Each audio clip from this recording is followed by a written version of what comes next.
Jewellers લૂંટમાં મોટો ઘટસ્ફોટ. લૂંટ કરવામાં યુપીની ગેંગ હોવાનું આવ્યું સામે. યુપીની ગેંગના લોકોની અટકાયત કરાઈ. સાઉથ બોપલ કનકપુરા જ્વેલર્સમાં લૂંટ કરી હતી. કેટલાક સિક્યુરિટી ગાર્ડની પણ સંડોવણી હોઈ શકે છે. 3 થી 4 ટીમોના ઉત્તર પ્રદેશના ગાઝિયાબાદમાં ધામા. હજુ પણ પોલીસ તપાસમાં થઈ શકે છે મોટા ખુલાસા.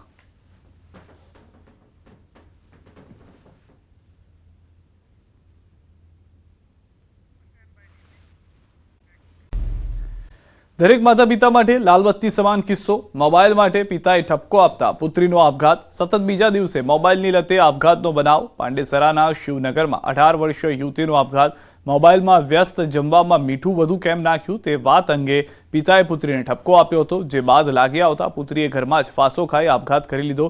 એકની એક સંતાને આપઘાત કરી લેતા પરિવારમાં ભારે શોકનો માહોલ છવાઈ ગયો છે.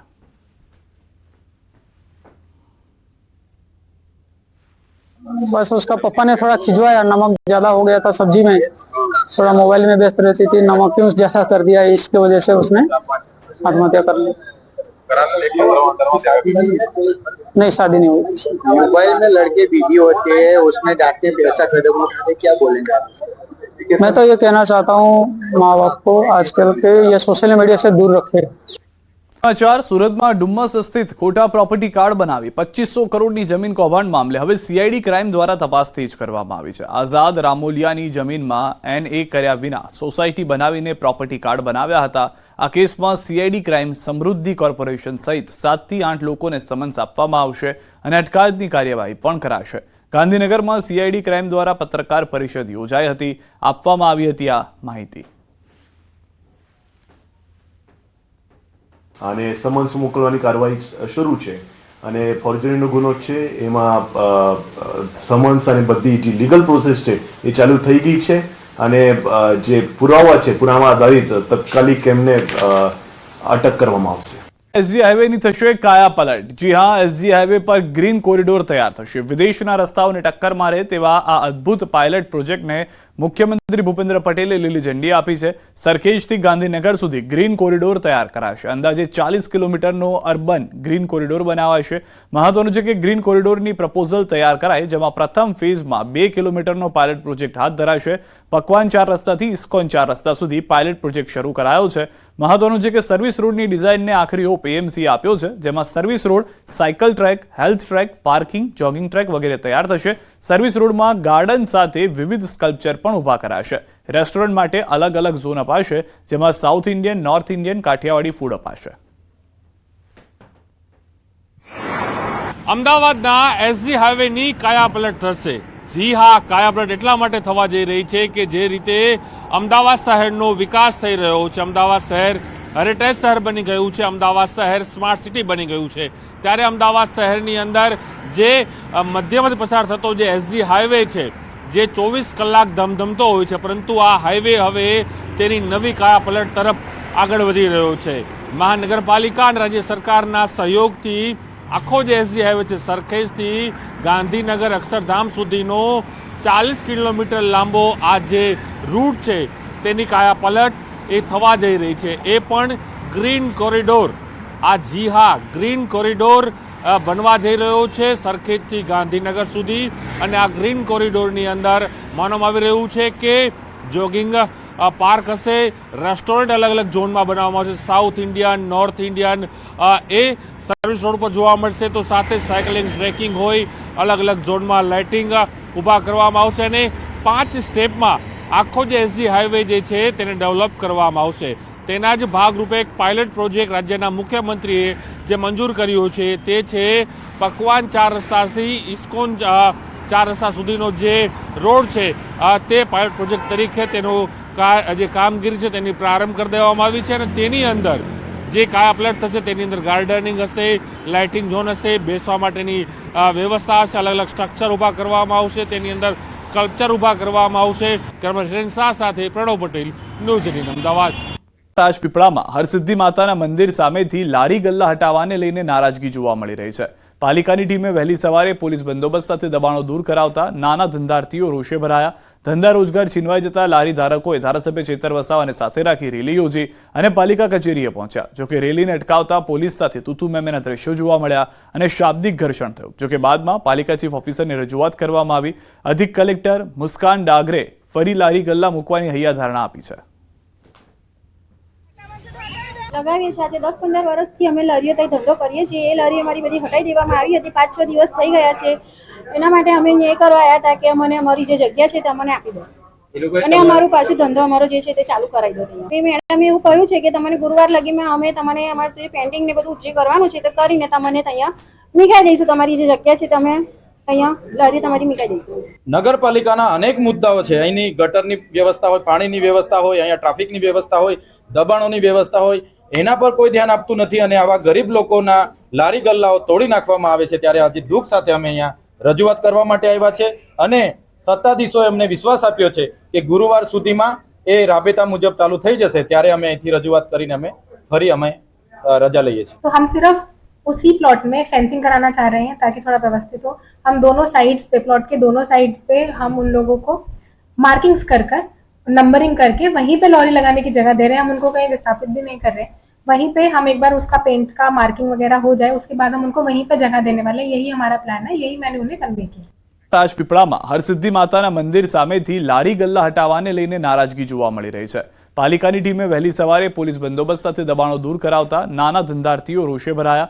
ધંધા રોજગાર છીનવાઈ જતા લારી ધારકોએ ધારાસભ્ય ચેતર વસાવાને સાથે રાખી રેલી યોજી અને પાલિકા કચેરીએ પહોંચ્યા. જોકે રેલીને અટકાવતા પોલીસ સાથે તૂતુ મેમેના દ્રશ્યો જોવા મળ્યા અને શાબ્દિક ઘર્ષણ થયું. જોકે બાદમાં પાલિકા ચીફ ઓફિસરને રજૂઆત કરવામાં આવી.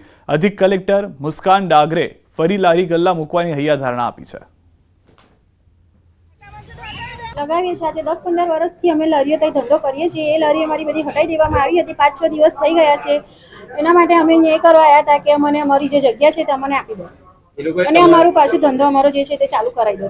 એ મેડમે એવું કહ્યું છે કે તમને ગુરુવાર લગીમાં અમે તમને અમારું જે પેન્ટિંગ ને બધું જે કરવાનું છે તે કરીને તમને અહીંયા મીકાઈ દઈશું. તમારી જે જગ્યા છે તમે અહીંયા લારી તમારી મીકાઈ દઈશું. નગરપાલિકાના અનેક મુદ્દાઓ છે. અહીંની ગટરની વ્યવસ્થા હોય, પાણીની વ્યવસ્થા હોય, અહીંયા ટ્રાફિકની વ્યવસ્થા હોય, દબાણોની વ્યવસ્થા હોય, એના પર કોઈ ધ્યાન આપતું નથી અને આવા ગરીબ લોકોના લારી ગલ્લાઓ તોડી નાખવામાં આવે છે. ત્યારે આજે દુઃખ સાથે અમે અહીંયા રજૂઆત કરવા માટે આવ્યા છે અને સત્તાધીશોએ અમને વિશ્વાસ આપ્યો છે કે ગુરુવાર સુધીમાં એ રાબેતા મુજબ ચાલુ થઈ જશે. ત્યારે અમે અહીંથી રજૂઆત કરીને અમે ફરી રજા લઈએ છીએ. तो हम सिर्फ उसी प्लॉट में फेंसिंग कराना चाह रहे हैं ताकि थोड़ा व्यवस्थित हो. हम दोनों साइड्स पे, प्लॉट के दोनों साइड्स पे हम उन लोगों को मार्किंग्स कर नंबरिंग करके वहीं पे लॉरी लगाने की जगह दे रहे हैं. हम उनको कहीं विस्थापित भी नहीं कर रहे. वहीं पे हम एक बार उसका पेंट का मार्किंग वगैरह हो जाए, उसके बाद हम उनको वहीं पे जगह देने वाले हैं. यही हमारा प्लान है. यही मैंने उन्हें कन्वे किया. ઉતારા માલેગામ ઘાટમાં અકસ્માત. આઈસર ટેમ્પાએ ખાધી છે પલટી. લોખંડના પાઇપ પર ગુજરાત આવતો હતો ટેમ્પો. ગુજરાતના જે વિસ્તારો છે તેની અંદર લોખંડના પાઇપ ભરીને આવતો હતો. ડ્રાઈવર અને ક્લીનરને પહોંચી છે ઈજા. હાલના દ્રશ્યો આપ જોઈ રહ્યા છો. આખો ટેમ્પો પલટી ખાઈ ગયો છે. સમાચાર. સુરતના ધારાસભ્યએ આયુષ્માન કાર્ડ અપ્રુવલની સમસ્યાને લઈને મુખ્યમંત્રીને ફરી પત્ર લખ્યો છે. વરાછાના ધારાસભ્ય કુમાર કાનાણીએ આયુષ્માન કાર્ડમાં લોકોને અપ્રુવલ નહીં મળતાની હાલાકી અંગે મુખ્યમંત્રીને રજૂઆત કરી. પત્ર લખી સમસ્યાના હલ કરવાની ધારાસભ્યએ માંગણી કરી. ઇમરજન્સી કેસમાં પણ અનેક લોકોના ઓપરેશન અટવાયા હોવાની ધારાસભ્યએ ફરિયાદ કરી છે. તો કુમાર કાનાણી તરફથી આ પત્ર લખવામાં આવ્યો છે મુખ્યમંત્રીને અને તેમનું કહેવું છે કે આયુષ્માન કાર્ડ માટે જે અનેક પ્રોસેસ છે તેમાં લોકો ફસાયેલા રહે છે. જે સમસ્યા છે તેનો હલ નથી આવી રહ્યો. એના માટે નવી એજન્સી આવે, નવી એસઓપી બને અને લોકોના કામ અટવાયા કરે. ના તો આયુષ્યમાન કાર્ડ એવું છે કે જીવનું જોખમ હોય છે. તો મારી માગણી એ જ છે કે કોઈ પણ એજન્સી હોય કે કોઈ પણ નવી એસઓપી હોય પણ તાત્કાલિક એપ્રુવલ મળે એના પ્રયાસો સરકારે અને વિભાગે કરવા જોઈએ અને તાત્કાલિક લોકોને સારવાર મળવી જોઈએ. નવનિર્માણ બાદ પ્રથમ વખત રાજ્યના વિધાનસભા અધ્યક્ષે બનાસકાંઠા જિલ્લાની મુલાકાત લીધી. ત્યારે થરાદમાં તેમણે જંગી સભા પણ સંબોધી હતી. થરાદમાં દિવાળી જેવો માહોલ જોવા મળ્યો. ત્યારે ન્યૂઝ 18 શંકર ચૌધરી સાથે ખાસ વાતચીત કરી.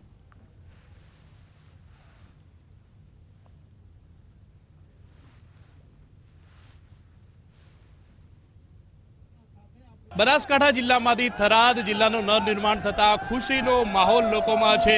દિવાળી જેવો માહોલ જોવા મળી રહ્યો છે. થરાદના ધારાસભ્ય અને વિધાનસભા અધ્યક્ષ શંકરભાઈ ચૌધરી જ્યારે થરાદ પહોંચ્યા છે ત્યારે લોકોમાં ખુશીનો માહોલ છે. સીધી જ વાત કરીશું અધ્યક્ષ સાહેબ જોડે. સાહેબ, શું કહેશો, કેટલો હવે વિકાસ થશે? આ નવા જિલ્લાનું નિર્માણ થયું છે. નર્મદાનું પાણી દેશના પ્રધાનમંત્રી મોદી સાહેબે સરહદી વિસ્તારમાં લાવી અને એક નવી ક્રાંતિ કરી. લોકોના જીવનમાં બહુ મોટો બદલાવ આવ્યો. શાળા પ્રવેશ ઉત્સવના કારણે જે પ્રમાણે બદલાવ આવ્યો, જે પ્રમાણે આ વિસ્તારની અંદર 108 સહિત હોસ્પિટલોની વ્યવસ્થા કરી એના કારણે જે ફાયદો થયો, નવા જિલ્લાના નિર્માણ થકી આ સરહદી વિસ્તારના વિકાસના દરવાજા ઓર તેજ ગતિથી ખુલી જશે. અત્યારે 8 તાલુકાઓ અને 4 નગરપાલિકાઓ છે. શું વધુ તાલુકાઓ બનશે, વધુ નગરપાલિકાઓ બનશે જિલ્લામાં? આવનારા સમયમાં જેવી જરૂરિયાત હશે એ પ્રમાણે એને પણ આગળ વધારીશું. અત્યારે ભારતમાલા અને નાણી એરપોર્ટની વાત છે. બીજા કયા એવા વિકાસના કામો થશે જ્યાંથી સીધા દિલ્હી પણ અહીંથી જલ્દી પહોંચી શકાશે અને અમદાવાદ અને ગાંધીનગર પણ પહોંચી? નવો જે રસ્તો બની રહ્યો છે એના કારણે કરીને અમદાવાદ માત્ર 2 કલાકમાં પહોંચી શકાય એવી વ્યવસ્થા થશે.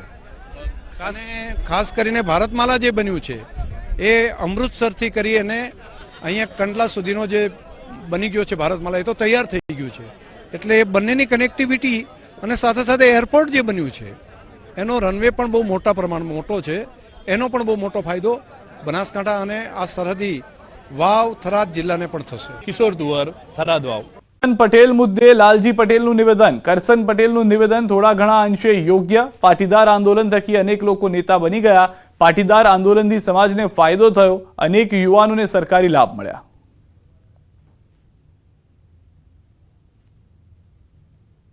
આંદોલનથી ફાયદો થયો નથી અને ઘણા લોકો નેતા બની ગયા, તો એ પણ હકીકત છે કે સમાજના આંદોલનકારી અમારા સાથી મિત્રો હતા એમાંથી મોટા ભાગના લોકો નેતાઓ પણ બની ગયા છે. એટલે સમાજનો ક્યાંક વિશ્વાસ પણ તૂટ્યો છે. અને કરશનભાઈએ જે વાત કરી કે ફાયદો નથી થયો, તો સમાજના દીકરાઓને આ જે સરકારી લાભો મળે છે એનાથી ફાયદો પણ થયો છે. એટલે બંને બાજુ છે કે ફાયદો પણ થયો છે અને સમાજના નેતાઓ બધા નેતાઓ પણ બની ગયા છે. એટલે દાદાની વાત પણ સાચી છે. પ્રદૂષણ મામલે જીપીસીબી દ્વારા તપાસમાં ઇન્ડિયન કોસ્ટગાર્ડ તેમજ વીટીએસ એજન્સીને જોડવામાં આવી હતી. અલંગ અને સરતાનપર બંદર વચ્ચે ગત 19 ડિસેમ્બરે દરિયામાં 7 નોટિકલ માઇલ જેટલું ઓઇલ પ્રવાહી ફેલાયું, જેના કારણે અસંખ્ય જળચર જીવસૃષ્ટિના મૃત્યુ થયા. સમગ્ર મામલે મોટો ખુલાસો થયો કે આ ઓઇલ મટીરિયલ અલંગના પ્લોટ નંબર 35 લીલા શિપ રિસાયકલમાંથી દરિયામાં ફેલાયું હતું. આ ઓઇલ પ્રવાહી દરિયામાં ફેલાઈ જવાને કારણે સરતાનપર બંદરમાં માછીમારોના વ્યવસાય પર મોટો ફટકો પડ્યો છે. મોટી સંખ્યામાં માછીમારો ભાવનગર કલેક્ટર કચેરી રજૂઆત કરવા પહોંચ્યા. માછીમારોના જણાવ્યા મુજબ જ્યાં સુધી દરિયાનું પાણી શુદ્ધ નહીં થાય ત્યાં સુધી માછીમારી શક્ય નથી. માંગરોળના માંડણ ગામે ધર્મ પરિવર્તનની આશંકાએ લોકોના ટોળા એકઠા થયા. આદિવાસી સમાજના ટોળાએ રસ્તો જામ કરી વિરોધ નોંધાવ્યો. દેવ બિરસા સેના અને ગ્રામજનોએ રસ્તા પર ભારે હંગામો મચાવ્યો. માંગરોળના માંડણ ગામે ખ્રિસ્તી ધર્મનો કાર્યક્રમ યોજાયો હતો. કાર્યક્રમને બંધ રાખવા માટે દેવ બિરસા સેના દ્વારા આવેદનપત્ર પણ અપાયું હતું. ધર્મ પરિવર્તન થતું હોવાના આક્ષેપ સાથે કાર્યક્રમના સ્થળે હોબાળો થયો.